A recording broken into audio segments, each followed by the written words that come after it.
Good morning, dear colleagues, ladies and gentlemen. I welcome here all the mass media representatives and our guest participants of the roundtable discussion, all of you who are here with us at Russian International Multimedia Center and who are watching our roundtable online. So we are discussing the outlook for cooperation between Russia and European Union under conditions of sanctions.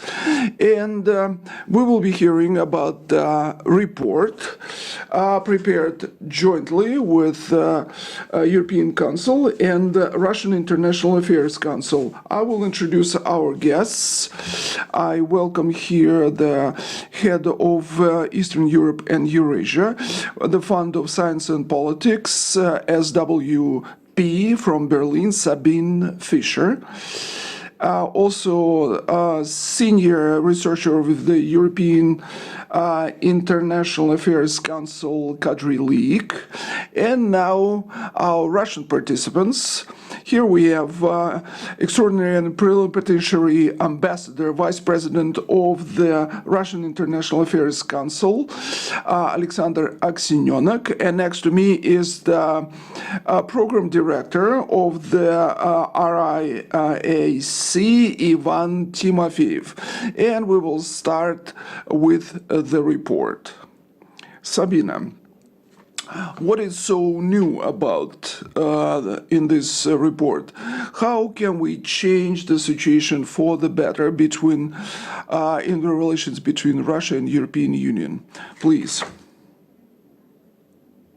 Thank you very much for your invitation. It's good that we have this opportunity to discuss our report and relations between Russia and European Union in general.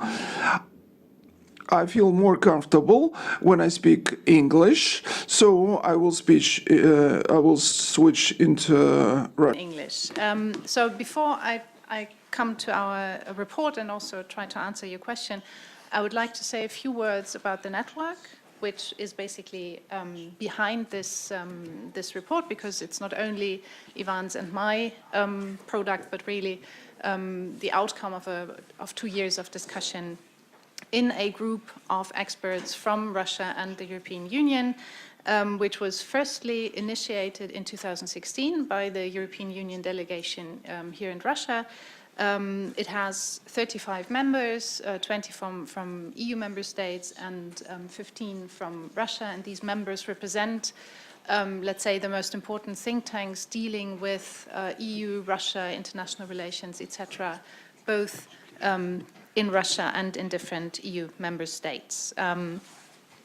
The network is being supported, or works in the framework of a project which is called Public Diplomacy EU and Russia, and which is being supported by the EU delegation to Russia. And between January 2017 and July 2018, we met 7 times so far, and we discussed 6 different topics. The EU, Russia and the US, the common/contested neighborhood, the Middle East, we discussed China, we discussed economic interaction between Russia and the European Union in times of sanctions, and we discussed migration as a topic that is very relevant for both sides. And the report that you have in your hands right now is really the outcome, if you like, of these 1.5 years of discussions. And I can tell you that we have very open discussions, but we also have very controversial discussions. So it's not that in this group we have people of one and the same opinion. It's really sometimes very controversial discussions, but at the same time, all the members are really interested in the interaction and are interested in an open and also productive exchange of opinions. So to say a few words about the report, and Ivan and I will basically both speak about different parts of the report. So one of the main statements that we make in the report is that indeed over the past 4 years what we have seen in EU-Russia relations is a paradigm shift.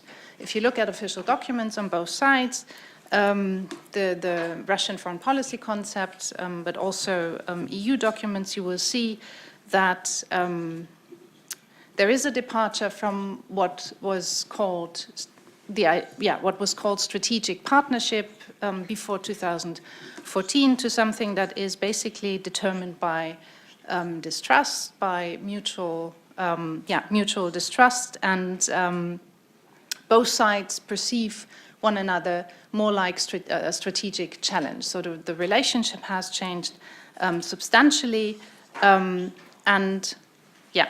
this is, I think, one of the most important assumptions that we make in the report. And this manifests itself also in very different worldviews, and we talk about these worldviews in quite length in the paper, so you can read about them. I mean, we identify 5 topics where the EU and Russia diverge in their views: international order, approaches to security, origins of the current crisis in European security, views on Ukraine, because indeed the divergences, the disagreement on Ukraine and events there since 2014 is at the core of the current crisis in relations between the EU and Russia, and finally democracy, political regime and interference. And let me just say a few words about 2 of these topics to give you an impression, and you can, if you're interested, then read the rest in the paper. So if you take international order, for instance, we have the Russian perspective on the one hand, which basically sees the liberal international order as an order that's determined by a unipolar structure dominated by the United States. This order is crumbling, if you like. It's changing, and within this process, international relations become more balanced in the framework of a multipolar order. And Russia is one of the poles, one of the great powers that determine, and has to be one of the great powers that determine this new international system. The EU, on the other hand, very strongly promotes exactly this liberal international order, does not recognize the Russian characterization as unipolar, but really strives to establish and to strengthen and further strengthen a rules-based order with multilateralism as its key principle, and the United Nations as its core. And Russian policy, as well as Chinese policy or the policy of other actors, is basically seen as undermining, in many ways, in many cases, exactly this liberal international order. So here we have 2 very strong diverging positions. If you look at views on Ukraine, and this is probably one of the most controversial issues also for us, also in our discussions within the network. If you look at the crisis in Ukraine, you will see that this is something that is regarded in Moscow excuse me, and in Russia as a result of internal problems in Ukraine: corruption, state weakness, bad governance, etc. And at the same time, as a result, and this is specifically an interpretation of the events on the Maidan in 2013 and 14, as a result of a biased Western policy in support of regime change in Ukraine. In the EU, on the other hand, the Maidan revolution is seen as a popular process against a corrupt and kleptocratic regime, which was incapable of managing public discontent or promoting necessary political changes. It is not seen as the result of Western interference, but really public protest against this political system in Ukraine and everything that followed, including events in Crimea, in the east of the country, in Donbass, is seen as a result of Russian policy, Russian interference in many ways. So here again, we have very divergent views. And the same is true for the other 3 topics that we discuss in the report. So in the report, we establish that these diverging views have become very entrenched on both sides, and basically leave very little space for common understanding of both European security, bilateral relations, but also international relations. So if the sides have an interest, a real interest in changing the current state of their relations, both sides have to leave their own comfort zones and also their echo chambers in order to be able to improve the situation. Now, at the same time, if you look at debates in Russia and debates in Europe, there doesn't seem to be a strong interest in to do so at the moment. So this idea of a strategic partnership or even only improving mutual relations doesn't seem to be very high on the agenda, neither in Russia nor in the European Union. So why should the sides be interested in improving relations? And we have several arguments in order to support this claim. Both sides remain interdependent, particularly economically. So economic relations are still strong, but also societal relations remain strong. So there is an interest on both sides among important actors, not only to preserve, but really also to improve relations. Both sides have an interest in stable European security. Very different views, but an interest in stability, and they should be in a position to pursue this interest jointly. And also, both sides are confronted with a shifting global context, and we believe that it would be better if they were capable of facing these changes together. They are not at the moment, I'm very clear about this, but they should be, ideally. So what we suggest, because one has to be realistic, and we are aware that the space for cooperation is very narrow, but at the same time the stakes are high. What we suggest in the report is to basically take up a term that was coined by the European Union in its 5 guiding principles for its policy towards Europe, which were published in 2016, and this term is selective engagement.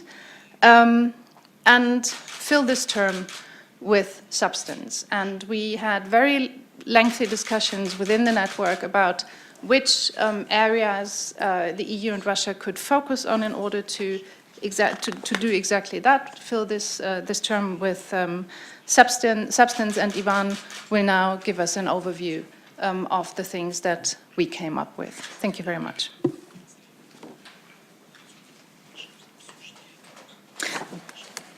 Да, спасибо большое, Сабина. Thank you very much, Sabine. And now the floor goes to Ivan. What were your conclusions, and was it difficult for you to prepare your report at the expert level? And what, Thank you very much, Oksana. It is a very right question to ask. So, because you feel the question, you feel the atmosphere in our group. In fact, to make this report jointly, it's not just a product from one side, from the European experts or from the Russian side. This is our common text, and in these existing conditions, the publication of some joint reports is a big rarity. We can see it's a big step forward in these existing conditions, and it doesn't mean that we found some philosopher's stone, or we can find the key to solving any problem right now. It doesn't mean that we took the other side's position, but in this report we are very honest, because we can see that sometimes we coincide in some things, somewhere we do not agree on some issues, but we can see it's a big success, and it's a big thing. I just want to add something before making some conclusions. So I would like to tell you more about this work. So first of all, we can see that so there was some result, and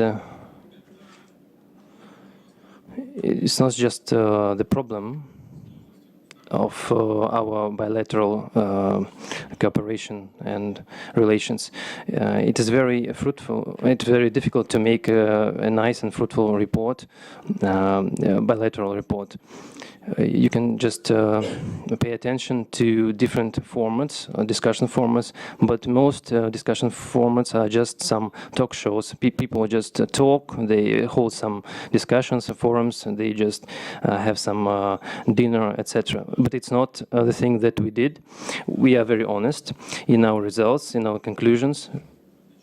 So this is what makes our report distinct.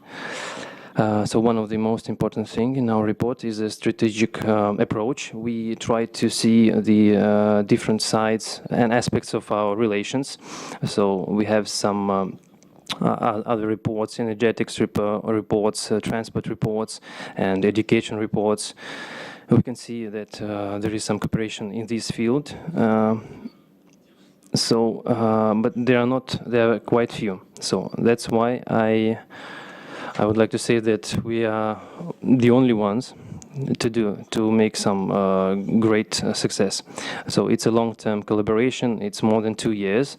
It's a big number of time, and not many bilateral relations are so long-term. If you look at this report more attentively, you can see that we have very different positions. It's not just the thing that we do not agree on some things from Russia and from the European Union. We can see that inside our groups, inside the Russian group and inside the European Union, European side, we can see that there are some divergences inside each group because there are different backgrounds, and so people consider different things in a different way. That's why this is a very interesting thing, because we can see that it happens right now. So we have 9 recommendations. And so we tried to put them into 3 blocks. So each block has 3 recommendations. So the first block is one of the most contested issue. So it is our cooperation on the we call it post-Soviet area, etc., but we call it contested neighborhood. This is the term that we use in the English language. I'm not sure it's a very nice translation we have in this text, in Russian, I mean, but here we are talking about ex-Soviet republics, and we can see that Russia and Europe have different approaches to these ex-Soviet republics, and we do not agree on many things. And the biggest problem is, of course, Ukraine and Donbass.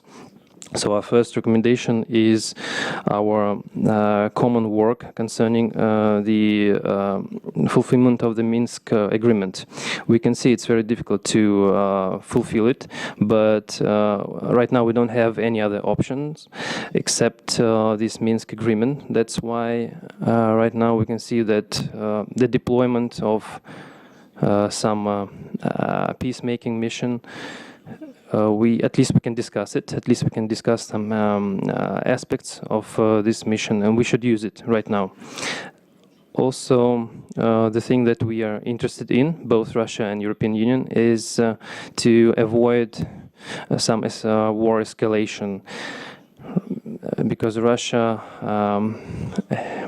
has already received more than 500,000 refugees, and the European Union also received some of these people. And so the second point is we can see that there are at least 2 successful cases in the post-Union area. At least 2 countries now can be very proud because they cooperate both with Russia and European Union. Armenia and Kazakhstan, so they didn't have to choose either Russia or Brussels. They showed all of us that they can be very good partners to both Russia and European Union. So Armenia and Kazakhstan are both active actors in this area. Kazakhstan is the one who initiated this Eurasian Council. Both these countries have concluded some agreement with the European Union. That's why we can see that this model of cooperation with both sides is quite possible. So we can see that we should consider this case more correctly and more attentively. So this is the thing that can foster the security. Also, the third recommendation in this block is it concerns projects, economic projects that were initiated by China. It's a Belt and Road Initiative. So there are also some projects in this region, but the Chinese project is very important because if we are talking about these projects which were initiated by Russia and China, one of the most important things is that it gives some nice positive implication to solve some problems, and this is the game that both players, Russia and European Union, and the Chinese Republic, of course, all of them can get some profit from this. So the next block concerns the interaction between European Union and Russia in some big issues. So right now we can remember the exit of the USA from the Iran agreement. Right now, Beijing and London both of them, they tried to show that they tried to implement this cooperation, this agreement, and we should work more on this agreement. The European Union has some. They are afraid of some threats, and they also think that the interaction on this Iran nuclear program, it doesn't mean that our position concerning Ukraine becomes more mitigated. So we can see that these things are not interconnected, but it also doesn't mean that we shouldn't be partners concerning the Iran program.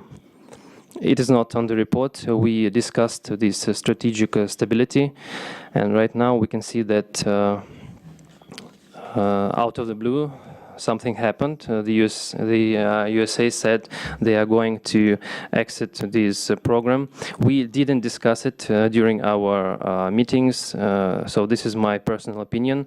This is not the opinion of our group, but it's very important. It's a big issue concerning the European security, because in this program we can see that the country that wins, that gains more are Russia and European Union. They're both interested in this issue, and both sides would like to talk more about this stability. So that's why we're going to, we can't ignore it. So we also try to provide some try to talk more about Syria reconstruction. European Union is one of the most active world players. It's one of the biggest donor. Without the European Union, it's very difficult to imagine, including the humanitarian reconstruction of this country. We can see that European Union can play a big part, a major part in this process. And Russia is also a very big player. Everybody knows it, and everybody thinks the same as I do. Also, there are some less politicized areas for multilateral cooperation. So the biggest recommendation is trying to make it less politicized. For example, we have a big cooperation in the Arctic area. It doesn't mean that it is a big cooperation between Russia and the European Union, but Russia is always open to such interaction. But there are some separate countries, for example, Norway, Denmark. So they are countries that cooperate with Russia. And these countries are involved in different issues concerning this area, and at the same time they are part of the European Union. And what we call bilateral relations between Russia and European Union. So here we can talk about sanctions. It is a big economic cooperation, business. Both Russia and European Union business are suffering from these restrictions that were implemented and were caused by our political approach. So there is one small detail I would like to tell you about. The European Union sanctions to Russia and vice versa, they're quite different if we consider the same thing between Russia and America, because we can see that America is trying to escalate it, but the European Union is trying to be within the Ukraine package. So there is also a framework right now concerning chemical but it's not a sanction made by the European Union. It's just a framework document, and sanctions are not implemented. So that's why we are trying to find some new ways, some new paths on the economic cooperation, and our bilateral sanctions, they are only going to make it worse.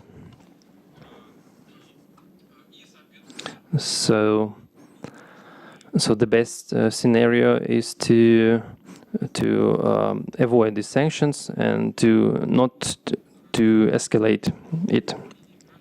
So we can also find some societal cooperation. So there are many people are very afraid because they have some. They are trying to ignore the fact that somebody is going to. We know these problems. We have heard a lot about it, but on the other hand, we can see that the unique part of our cooperation is that we have big political problems, but the tissue, the thing that concerns our peoples, that cross-border mobility, etc., interregional cooperation, our group, the fact that it exists, it's not the result that somebody called somebody and ordered to do it. Like, please sit down at one table and discuss some certain things. So there was no such order, because we know each other for a lot of time, and our relations are relations inside the expert community. This is some societal relations. It's a professional community and expert community. We are also part of our society.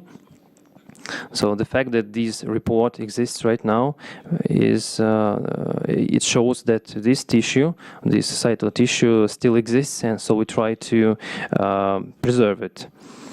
And we can also, we would like to say some good words concerning our own side.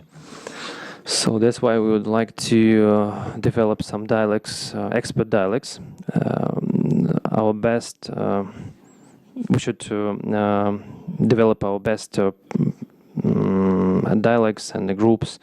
So that's why we try to better our resources, economic resources.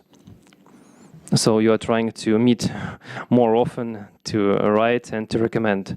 So we would like to say that it would be better that somebody reads them. So Kadri, you are part of the main part of the experts and of the European Council. So what are your recommendations to better the relations between the European Union and Russia? Thank you. If possible, I'll be speaking English. it is easier for me and it's more precise. Necessary work. And what I appreciated was exactly to discuss the differences between European Union and Russia, the way this presentation brings them out, because as a presentation states, differences have been long time coming. I mean, they really have been there and growing for nearly 2 decades. But until 2014, we were not very aware of them, both the EU and also Russia. The European Union tended to think that Russia was still on the same trajectory as Eastern Europe, that eventually it would converge with Europe, adopt European values and European worldview. And when it didn't look like that, these instances were classified as detours or setbacks, but not a different direction. And Russia, in my view, had its own wrong views about Europe. Russia often attributed to Europe similar types of motivation, but Moscow had the geopolitical sphere of influence. It often exaggerated dependence of Europe on America, often exaggerated business interests. Actually, my favorite article about Russia's misconceptions about the EU was written by Andrei Kortunov, 7 Phantoms of Russia's EU policy. I recommend it to everyone. It's an old article. It's well hidden on RIAC website. It's not easy to find, but it's well worth your time. So we didn't really know about our differences. And then, when the events of 2014 exposed them, suddenly everyone was shocked. And then we yet again exaggerated. I mean, really, the EU started viewing Russia as almost an enemy and vice versa. So my recommendation from early on was that we should discuss the nature of our differences, because that might not make the differences to disappear, but it would make them less dangerous, more rational, and that would allow us to see where the space is for cooperation or managing the differences. And I think Risk Group has managed to do some of that. I mean, the way you have taken this big thing apart and analyzed the differences, I think that is very accurate account of how things are. And then I took them further apart. I really liked the meetings that were dedicated to regional problems. We had a meeting in Warsaw where we discussed all countries in our common neighborhood one by one. And another one in Paris when we did the same about the Middle East. And in that way, discussion becomes very professional. And the sort of big ideological paradigms disappear. If you have a European expert on Moldova sitting together with a Russian expert on Moldova and a Moldovan, then it really sort of boils down to facts on the ground and true expert discussion. And that, I think, in itself is good, to sort of reassure the other side that true expertise exists in all places. And under favorable circumstances, it can play a role in policy making. So I think in that sense, this work has really been very necessary. And I'm a bit more skeptical about recommendations. I'm not sure if all of that can be implemented, but I wholeheartedly recommend the diagnosis, because, knowing the situation and asking the right questions is already quite a lot.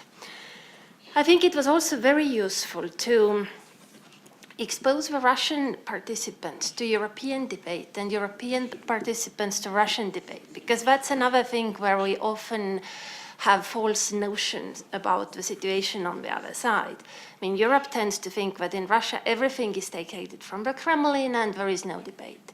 This is not true. I mean, Russia has true foreign policy debate, not often in the public, but sometimes even sort of public or semi-public. But debate is out there in certain circles, and it's important for Europeans to see it. And in our network, you could witness it, that Russians had different views and disagreed among themselves. And likewise in Europe, I mean, in Russia, there is tendency to think that Europeans get their instructions from Washington.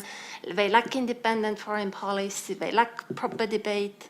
That is not true either. Europeans have different views, different approaches to Russia and the world problems. And I guess that the Russian participants of our network could see the European debate. And that is good. That helps them. And of course, yeah, people-to-people connections, because if you spend so much time together as we have spent, you get to know people, you talk about things that are not just politics. You know, I know some people's dogs and some people's children by now. And that creates some sort of connections and some sort of trust, so that when something happens, I can call up my Russian counterparts and ask, what is that about? And I might get true answers, not political spin, as would be the case with people I don't know, and vice versa. I mean, our Russian friends know who to call in Europe and get the inside story of some changes in German policy or Estonian policy or whatnot. So in that sense, I think we shouldn't elevate our expectations to excessively high levels. I don't think that we will manage to fix Russia-Europe relations, but I think we certainly have managed to improve the debate about it.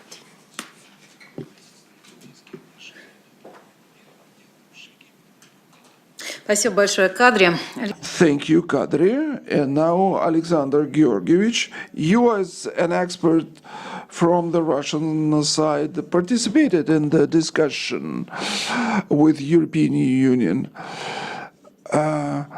So what are the relations between the two sides? There was certain terminologies suggested, and Ivan described the 9 points that should be covered and should be followed within the framework of our discussions.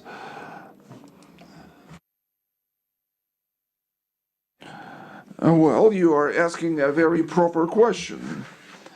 And the concept of selective engagement, I would call it selective interaction between the parties. This concept emerged upon the initiative of the European Union. And in the very beginning, I must admit, the Russian side took it quite, I would say, not understanding, not with an understanding, or even with a resistance. We tried to push it back. Further on, we followed certain steps and stages during these 2 years in the course of our regular communications and the dialogue. Further on, if we discuss this concept per se, we started to better understand that this approach that was, mind you, proposed by the European Union is not that bad, and that this approach could be filled with a certain positive content. And the question is, what is this positive content? This is what we discussed. What is selective engagement or cooperation? It's not that one side chooses certain matters and the other side chooses other different matters, and they strictly insist that these very matters should be in the focus of attention. This is not so. If that was so, then there would be no dialogue between us. Here the situation is a little bit different. Both sides choose the matters of interest, concern, priority, and importance, or threats. And then we start to select the matters to be discussed jointly. And in the course of a dialogue and communications, the positions are getting closer. We have a better mutual understanding of each other. And thus we select the topics that were initially worded, though they might have sounded very tough and rigid. So we accepted this approach, but the dialogue itself went through several stages. And I would like to say just a few words about the experience of public democracy, diplomacy. Look, I think it was Kadri's words. She put it very rightfully. Everything developed and aggravated between the European Union and Russia long before the year 2014. But the official diplomacy failed to understand, to recognize where's the red line in our relations between Russia and European Union. On the other side, from the Russian side, there was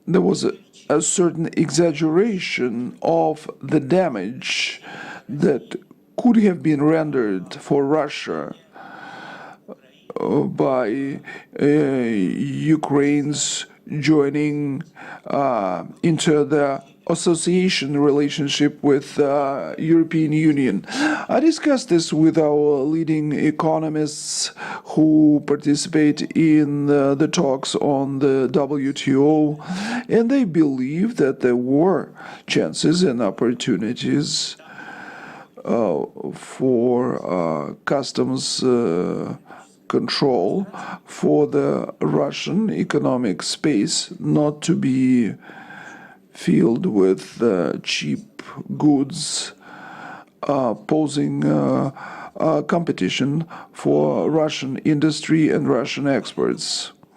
Therefore, at the moment, the role of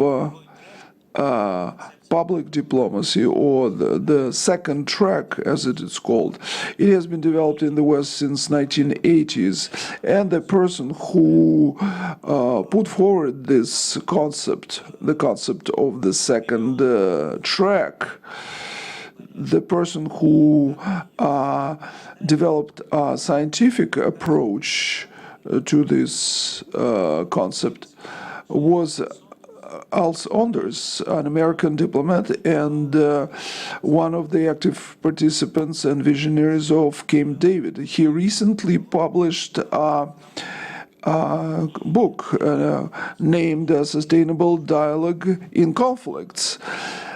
This book has been translated into Russian very recently, and it was an honor for me to be a scientific editor of the book.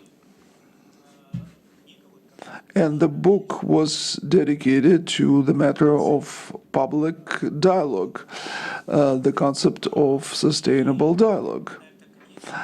This book, at the end of October, will be on sale in the bookstores already in translations into Russian. And we will probably have a presentation of the book within the framework of our council. I probably a little bit deviated from the core topic of our meeting, but that's a very important note. So we started a dialogue when the official contacts were frozen. There were no channels of communications, or they were very narrow, very limited, and irregular. So at a first stage, and I must admit that we had a kind of political biasness on both sides. We were afraid to be open and discuss things frankly. We were mostly telling ourselves official positions, but this could not be called a public diplomacy. Later on, there were meetings more and more, and we were discussing different issues. We continued meeting, and the meetings were of sustainable nature. The mood, the tonality of the dialogue began changing. Though the parties laid down their positions, and Sabine was right saying that the dialogue was open and frank, and at the same time, nobody wanted to, and we didn't want to avoid discussions and debates on the matters that each of the sides believed to be of vital importance and significant from the viewpoint of the values, the law, and so on and so forth. So at the first stage, Primakov has a very good expression, and which is applicable to the description of the first stage. Within the framework of Dartmouth Conference, Russian-American Conference, Primakov used to say that in the beginning, at the first stage, there was a discharge of interpretations.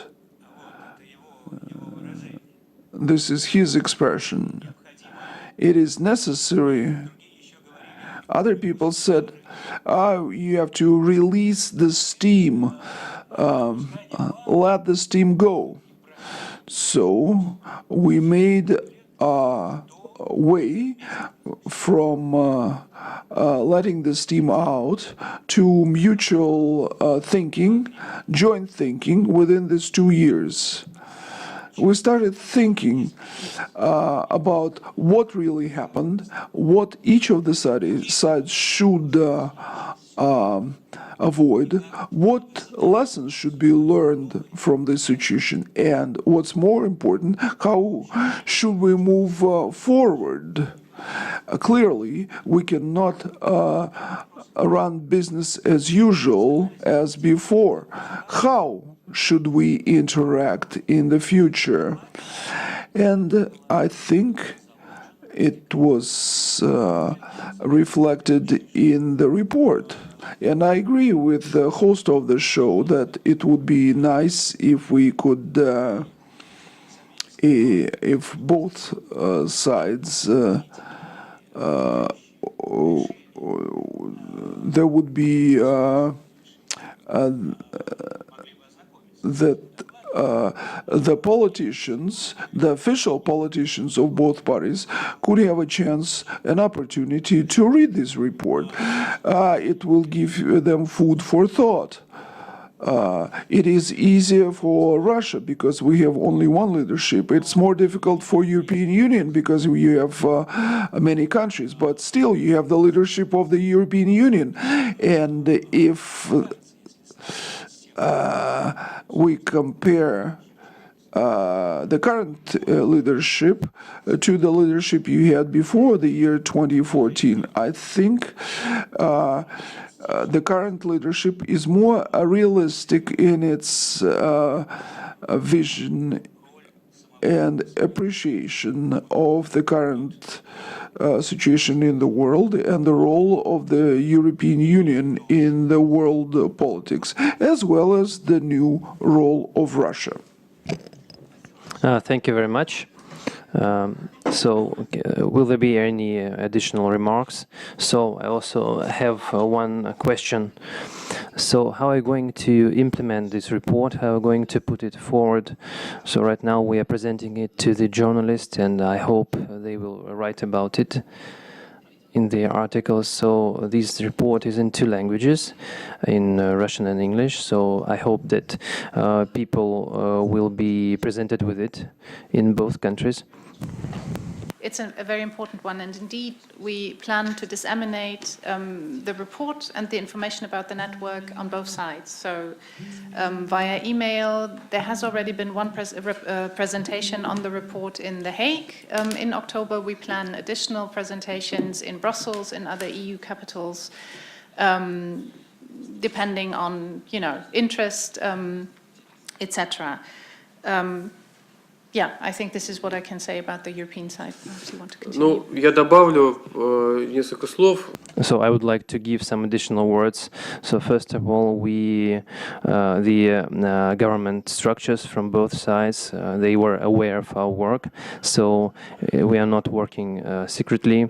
So the European Union, they backed our work, and the Moscow side, if we're talking about the Russian side, during our meetings in Moscow, we had some representatives from the internal affairs of Russia, and all structures know about our work, about our report. So they have very positive attitude towards it, and we can see that it's always supported by the in the Ministry of Internal Affairs and other structures. So right now we are presenting this report. We are going to disseminate it, and I believe that if we are talking about Russia, first of all, our key structures.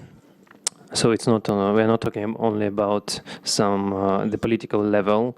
The interest in Russia and European Union is also, this interest can be seen among the business field and major companies. So we also have another dimension: educational society, universities. All big universities will be given this text, and they will receive it. Also regional administrations, we are discussing today the possibility of doing it, to present it in different regions.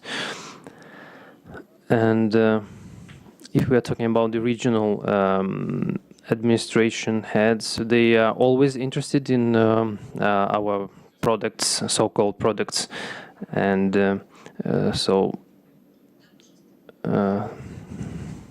I just wanted to add that, of course, we target Brussels institutions, EU institutions in Brussels, but also governments and expert communities, obviously, in member states. And I just wanted to quickly react to something Kadri said, because it's important. I mean, you said that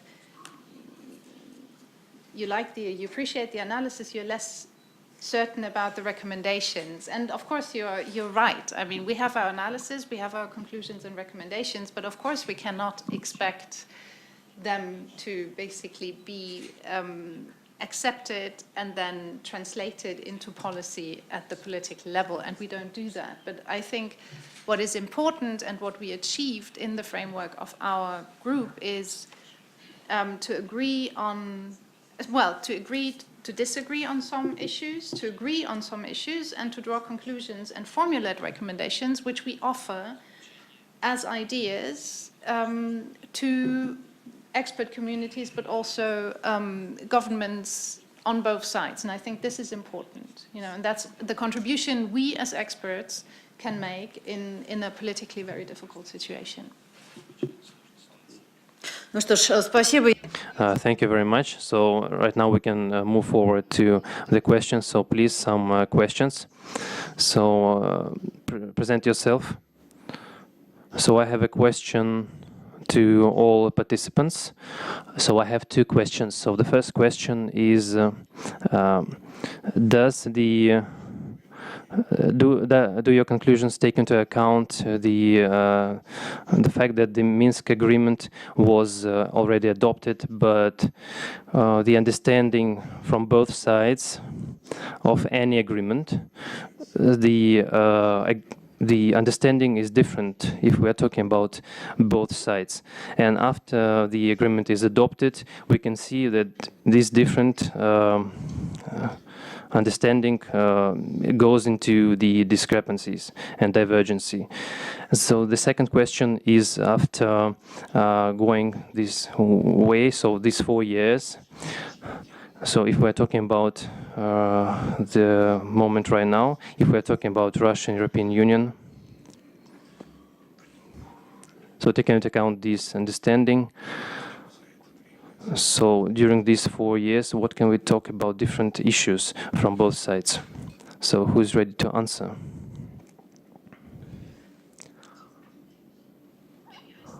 First question, and then colleagues can come in on the different understandings of the Minsk agreements. Of course, you're right, and I think we saw a very strong example of what you just described in the discussion about UN-mandated peacekeeping troops in Ukraine, which started roughly a year ago. Because yes, there are very different perceptions and understandings of the situation on the ground, of the Minsk agreements, of everything that should follow from them. And this is exactly why what we suggest in our report is a small steps strategy. Because we believe, or this is basically what we express in the paper, that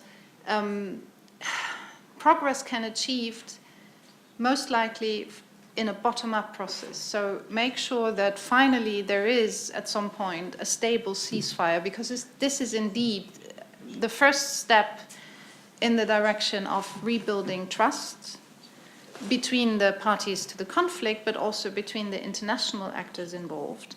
And then move on to the broader, the more political questions. So basically what we suggest in terms of small steps, we suggest exactly because of that problem that the sides have very different understandings and interpret, for instance, the Minsk agreements in very different ways. Да, действительно есть проблемы.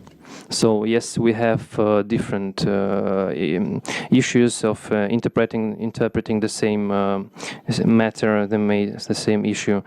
So if we are talking about RIAC, so right now we have a different interpretation of the same situation if we are talking about Russia and America, but the Minsk agreement is a very big issue right now because we have some different points, warfare points.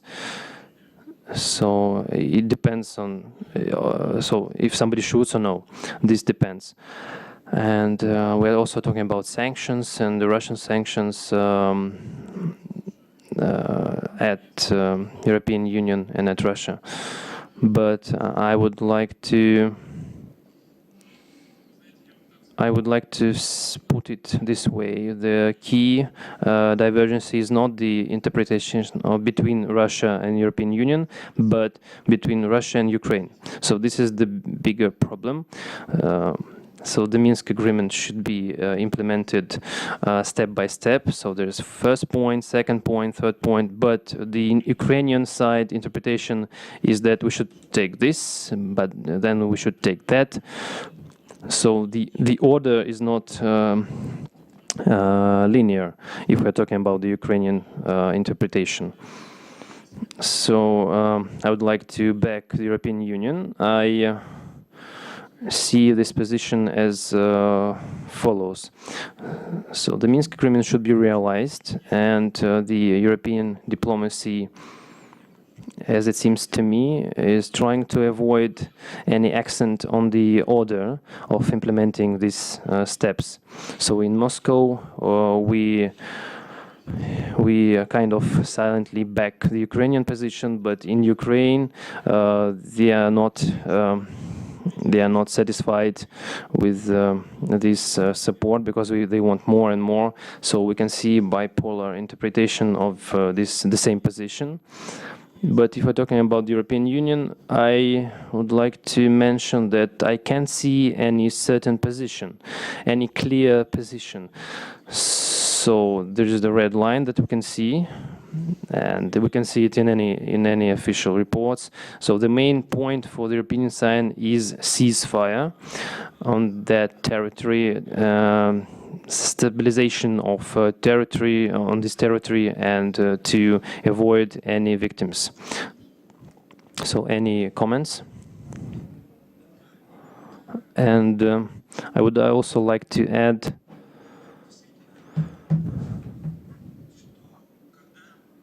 when we are talking about any agreement, about any war conflicts, it has some certain points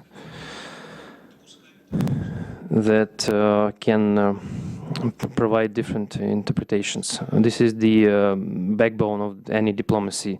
So when I worked with other agreements. We had big divergences between Serbs and Muslims and Croatians, and we also had some disagreements between the Western world and America and Russia. But we could see a high representative there, the European Union, who had the right to, an absolute right to give different explanations that were necessary for both sides. So this was the drive of the whole situation. And that's why we could see that those agreements were implemented. But we can see this drive in the Minsk agreement. So more or less the same situation we can see, not the same, of course, but Russia is not going to agree with the existence of this high representative. I am not sure Russia will agree to that, but some party that has this power, it should exist. Maybe it can be UN, but we should also agree inside the same UN. We should agree on different things. Before this elections cycle finishes in Ukraine, and before that I'm not sure that we can hope for some shifts in this matter. So the only thing that we can, one of the most thing that we can achieve is the ceasefire in Ukraine. This is the reality. We should not hope for something that we can hope for. We should not hope for something unreal. Yes, I think that Minsk agreements will take some more time, because right now the expectations on Russian side as well as Ukrainian side are probably unrealistic. I personally think that the sort of influence that Russia is seeking to have in Ukraine via Minsk agreements is not possible in principle. But Russia still is not ready to admit it and sort of look for lower targets. And likewise, I think the sort of maximal set of Ukrainian demands is equally unrealistic, regardless of how justified it might be. But Ukraine has its own internal dynamics that also makes it impossible to recognize. So for as long as seeking a realistic solution, for as long as both sides expect to get something more out of it, they are not inclined to lower their ambitions and seek realistic outcome. So I don't think we are there yet that we could implement the full package. But yeah, echoing colleagues, ceasefire is something that is value in itself. А что касается другого вопроса, я боюсь.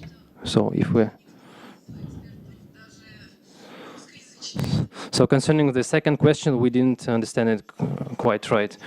So if we're talking about these lessons that we got during the last 4 years, all those issues we discussed, if we could find it right now, if we were in the same position right now, so what could we do? So what were the relations right now? So your question is a bit, is very hard to understand. So, knowing everything that we were through during these 4 years, so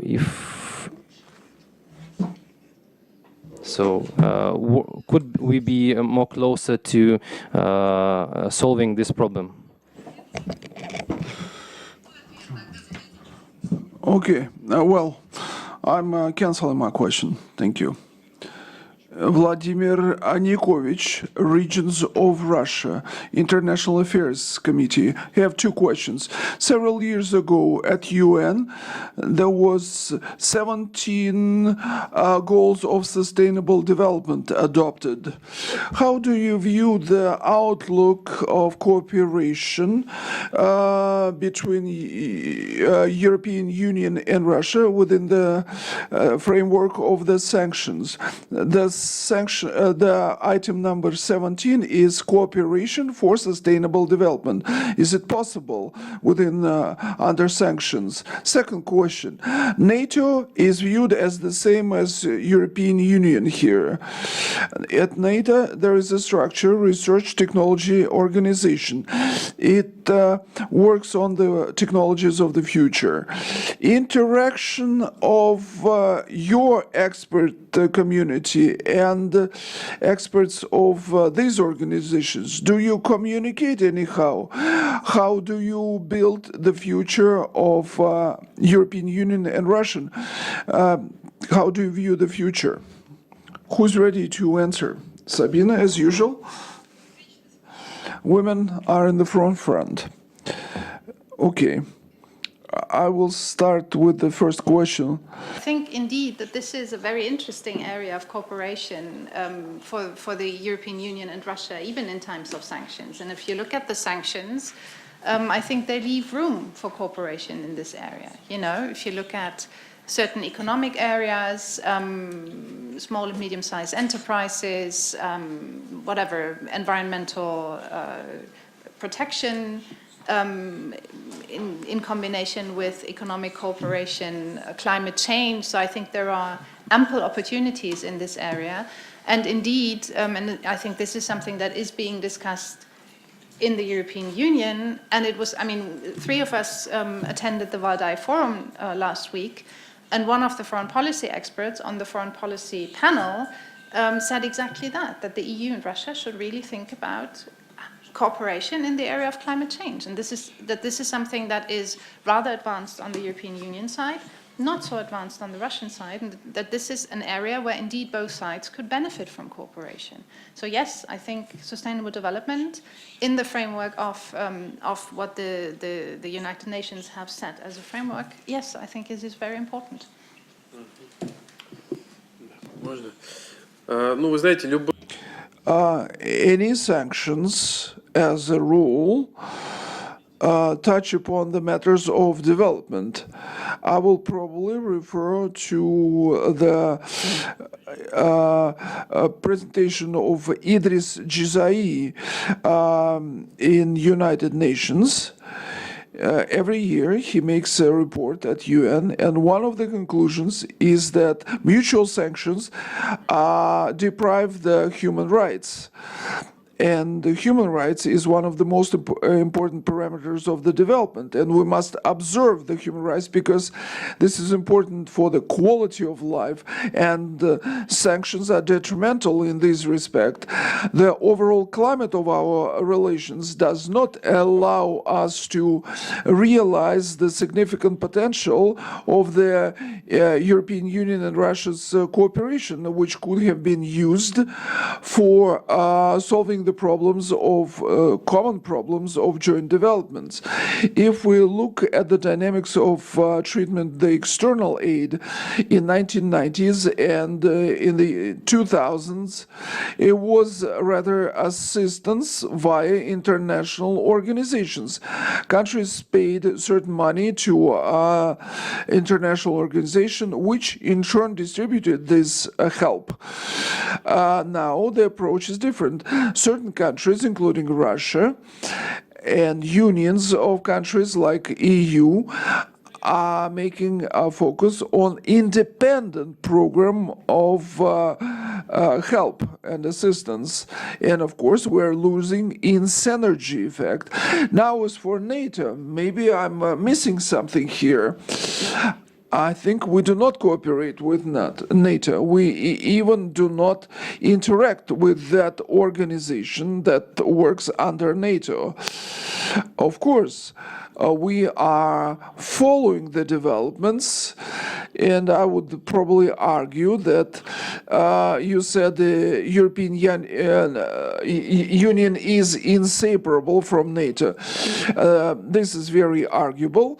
NATO's partnership is very important for European Union, and of course they are cooperate in cybersecurity matter, for instance. But European Union has its own agenda agenda regarding the security. It has its own approaches and its own views. How should we model the future? I think we can arrange a special event to discuss this. But we have certain experience here, at least at our Russian International Affairs Council. We work on this. We publish forecasts. And Alexander Aksenyonok wrote a forecast named "The World 100 Years After."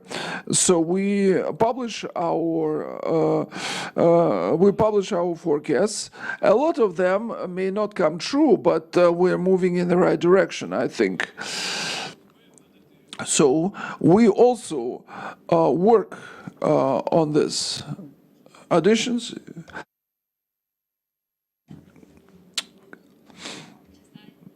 I think I'm echoing what colleagues have said. I was also surprised to hear that NATO is intimately linked to the EU. I mean, one could ask either Finland or Norway, their membership in the European Union or NATO, respectively, does not give them access to the discussions of the other organizations that they are not part of. So it's not intimately linked. But as concerns, sustainable development, I mean, that could be exactly one area of selective engagement as defined by our report. But of course, I mean, it needs to be then on sort of both sides' interests as an end in itself, because we often tend to use such cooperation for other ends. You know, you could imagine that people on European side would want to cooperate with Russia, hoping that this will help to democratize or modernize Russia somehow. You know, they add some silent political agenda to that. Or Russia, likewise, might add a price tag to cooperation on some issues that are important for European Union. We will cooperate with you on climate change if you, I don't know, review sanctions or whatnot. So in that case, it doesn't work. In that case, I think we will end up in big misunderstandings yet again. But if really we both decide that climate change is important for us, then yes.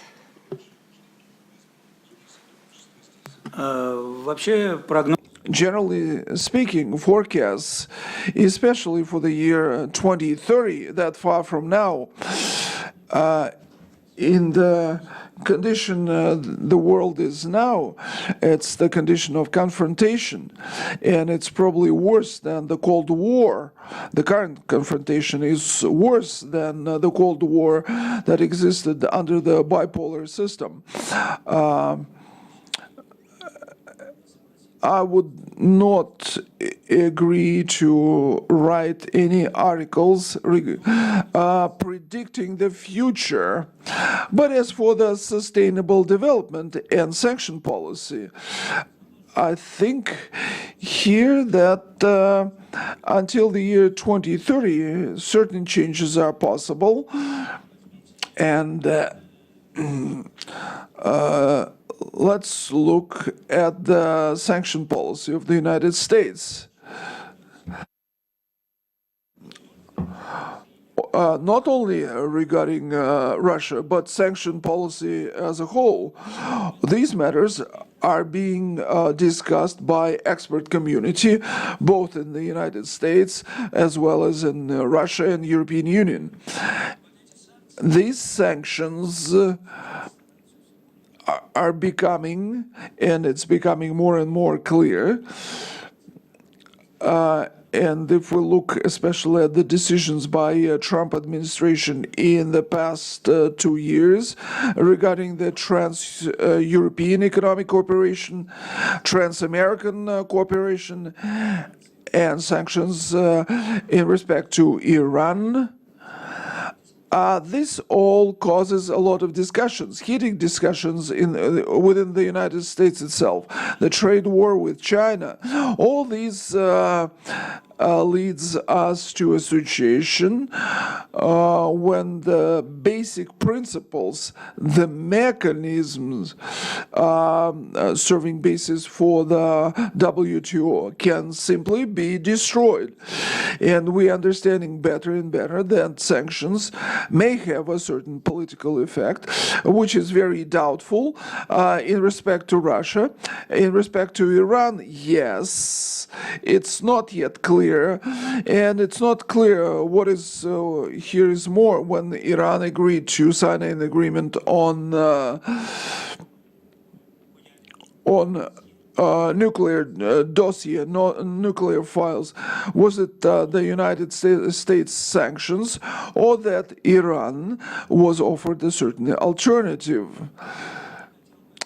I would like to draw your attention to that it is not so important to make predictions, but to trace the existing trends and new trends as well. I have received questions from Sputnik Estonia to Kadri.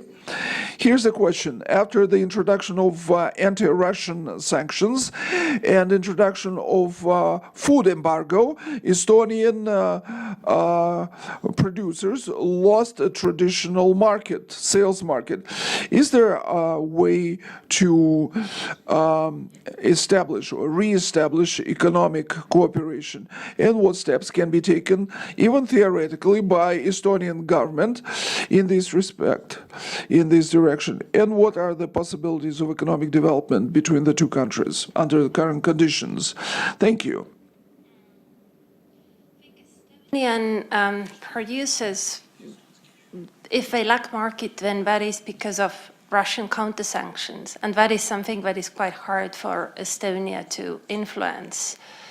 And Estonia definitely is one of the countries that is interested in Russia being a predictable and law-abiding country. So there is strong constituency in Estonia that very strongly supports the European sanctions, given that the aim of these sanctions is to communicate to Russia that what happened in Crimea and Ukraine is unacceptable.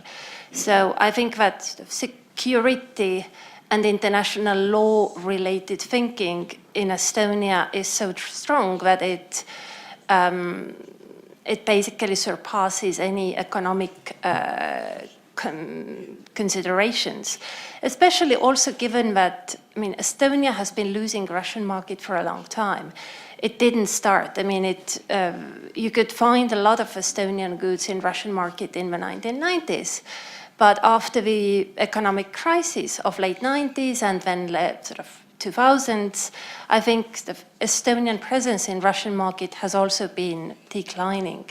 So frankly, I am not sure that I can say anything positive in that sense, that I don't think Estonia will start looking for preferential treatment or anything. I mean, I think Estonia is in that camp in Europe that is in favor of scrapping Russian sanctions once the conditions for that are fulfilled. And that is not impossible because, you know, European sanctions, differently from US sanctions, they have clear exit strategy. They are linked to very concrete demands, that is implementation of Minsk agreement, but in principle is doable, even though it's hard. US sanctions are a lot vaguer, so that's a different debate. But I think on the European side, it's in principle possible. Спасибо. Так, девушка на... Thank you. Here's a lady on the third floor. Sputnik, France.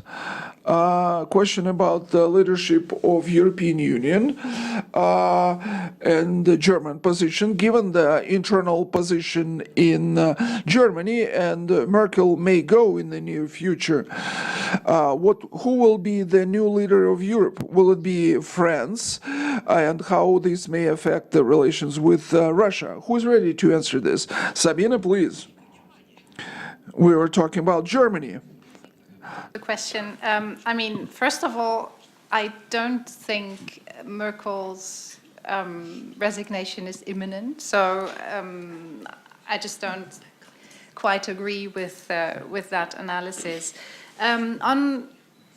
On what is called usually German leadership in the EU and of EU policy towards Russia and also towards Eastern Europe in a more general sense, I would just like to perhaps explain that from a German perspective, and I'm German myself, and I'm also, as you know, as a researcher at my institute, I'm also part of this discussion, and I think it is true, of course, that Germany, being the biggest economy, or having the biggest economy in Europe, and also being a big member state, and so on and so forth, has a very strong position within the European Union. At the same time, German policy for the past 20, 25 years has always put a very strong emphasis on agreeing with its fellow EU member states on issues as important as policy towards Russia, policy towards the European Union's eastern neighborhood, and so on and so forth. So what you have seen over the past 20 years is a very strong and very systematic Europeanization of German policy in those areas.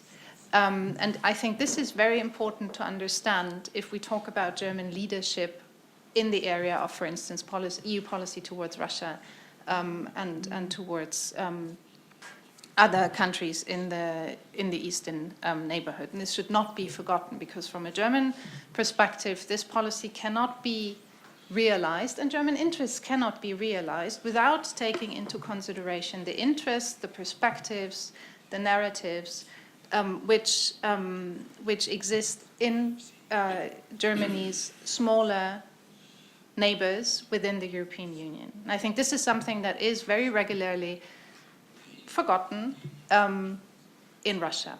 From a German perspective, this is absolutely essential. So since I did not exactly did not agree to basically what you said about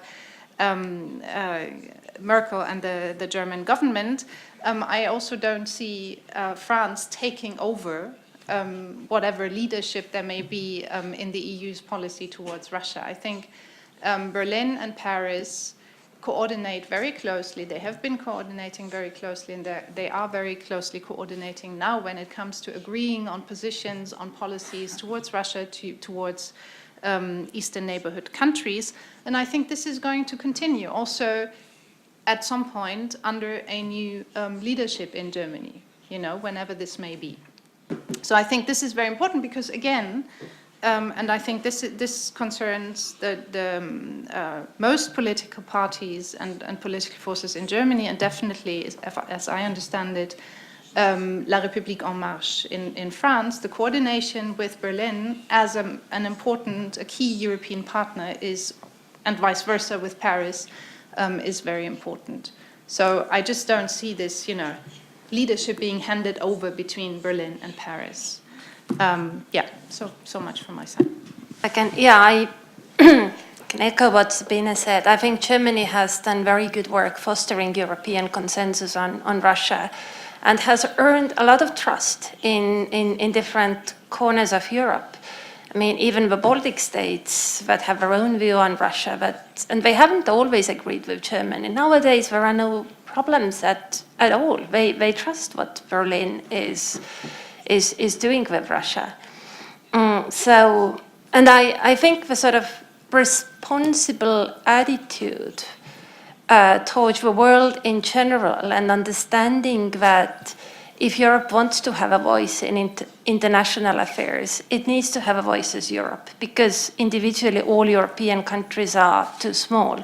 I think that understanding is very deep in Germany, and I see it in multiple German constituencies. It's not just Chancellor Merkel, whom I very much respect, but it is also elsewhere, and there is a sort of seriousness of debate in Germany. So yeah, I think it will continue. And likewise, I do not think that any leadership changes in Europe, even if they sort of happened, that they would necessarily change Europe's approach towards Russia, because any leader needs to build a consensus. Otherwise, what are you leading if you don't have followers? It is just impossible. And I would want to refer to my own paper published earlier this year, EU-Russia Power Audit, published by European Council on Foreign Relations. What we did, we had researchers in all 28 EU member states. We sent them a long list of questions about their attitude towards Russia and European Russia policy. And what emerged was very strong consensus, actually, on Russia. All the countries see that Russia is a problematic partner to Europe, and they all support European policy towards Russia. I mean, let's admit, policy is quite basic. It consists of sanctions and 5 principles. It doesn't go very far in sophistication, but these basic principles are shared by all countries, and even the ones that do not think that sanctions work. I mean, there are such countries, quite a few, but they all announced that we are not going to break ranks on sanctions. So, even those countries, they feel they need to invest in European consensus because they need that consensus for other policies that are more important for them. So I don't think that there is reason to expect that sort of shifts in power balance inside the EU will automatically mean changing attitudes towards Russia. It's much more complicated than that. Do you have any comments? So, who wants to ask any questions? So, your question will be the last one. Kommersant newspaper. So what are your prospects?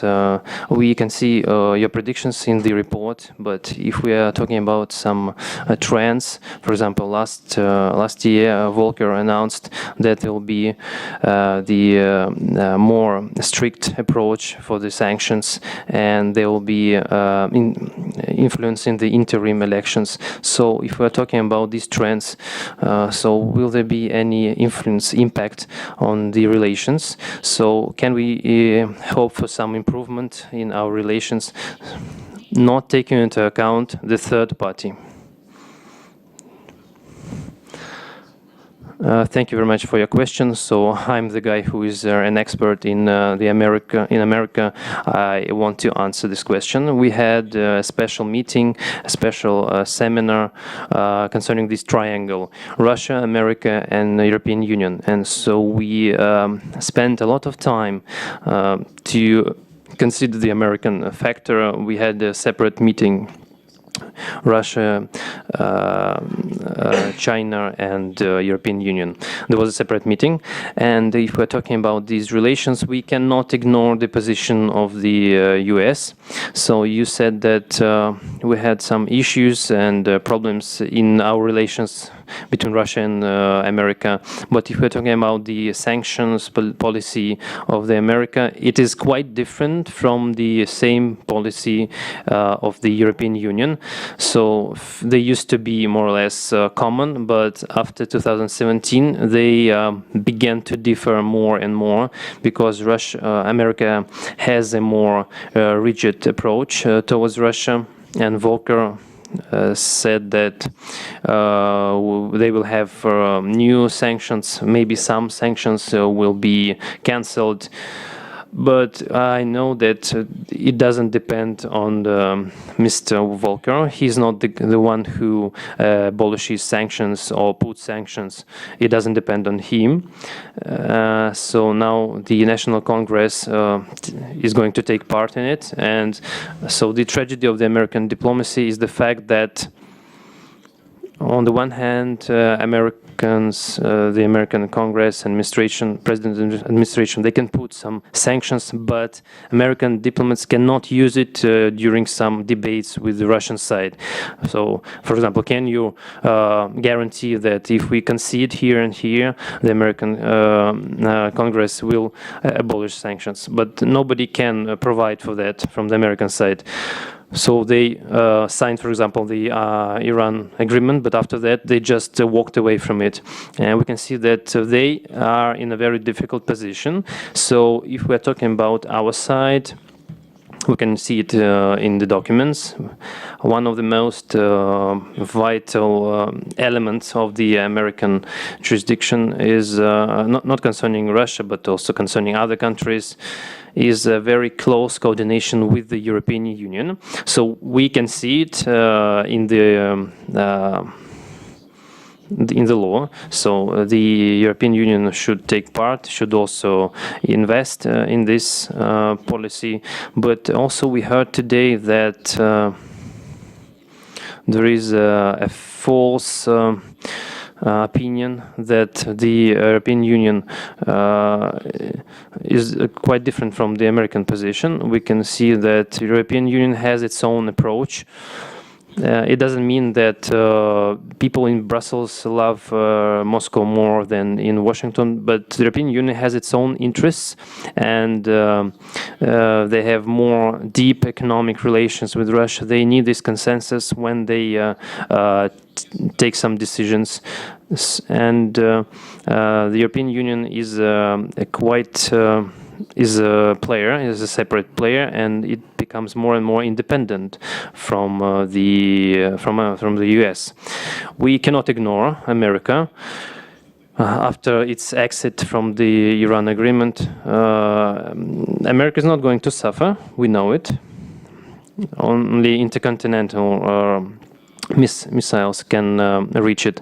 But if we are talking about Europe, it is more concerned about this problem. So yes, we cannot ignore this factor.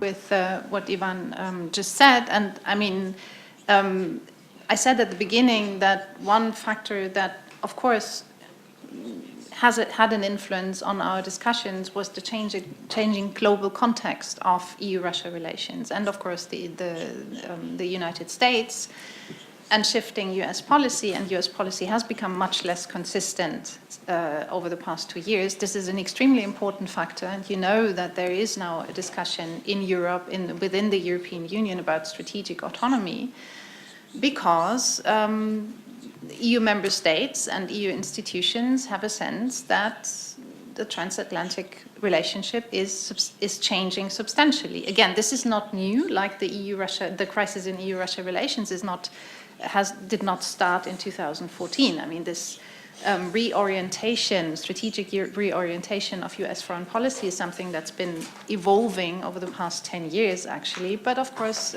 this has accelerated since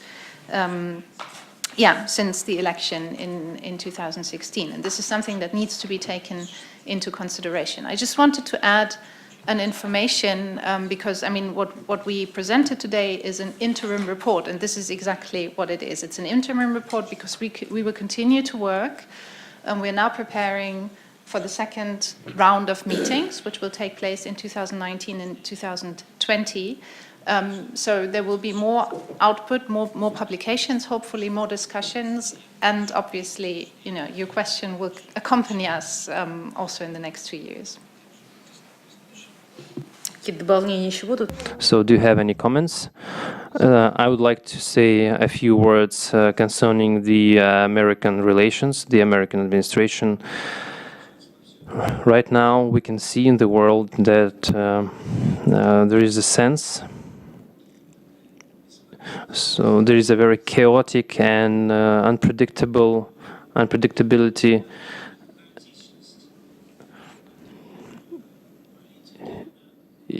As for this policy, that's why other countries, the European countries and Asian countries and some different international organizations, they're trying to find some insurance mechanisms to be insured, to feel safe.